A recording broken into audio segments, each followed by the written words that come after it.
It's your girl Marsha with Talks with Marsha, and I'm back with a new video. Go get your charger. You about to miss the show. I'll wait. Much better. And before you leave, please don't forget to like, subscribe, and hit that bell so you can get that notification.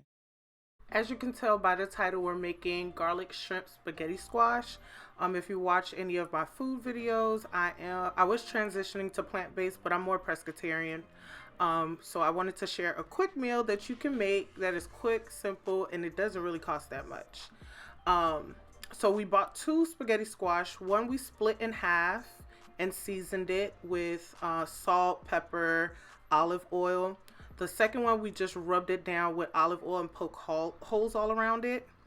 So this is how the one split in half look. I didn't really like the consistency because it was a little more on the mushier side versus the whole spaghetti squash. It was more like al dente if you think it's spaghetti wise, and the strands were longer because they were still whole. Versus when you split it in half, you kind of split the strands in half. So I didn't really like that. So after you get all the seeds out, you'll see me pulling apart the strands. So you can see here where the strands look a little thicker. And this is me gutting it, using a fork to pick the strands out. Gently do it because you don't want to break the strands.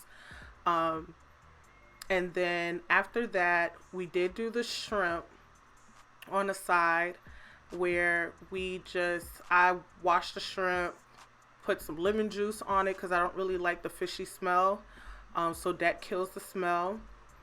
And then we had butter, garlic, red pepper flakes, Cajun seasoning, onion powder, garlic powder, and you will need spinach also. So there it is, how we cooked everything, seasoned it, and then we added the spinach on top. And once that's cooked real good, we all wanted a bowl. We wanted to use the outside of the squash as a bowl, and I was shocked that my kids even wanted, because I really on a cool made it for myself. We did put parmesan cheese on top. So I just wanted to share something real quick and simple. I hope you guys like it. A lot of people on Instagram was asking how did I make it. So if you want a more detailed video, I will gladly make it. Just leave a comment in the section area and enjoy. Bye.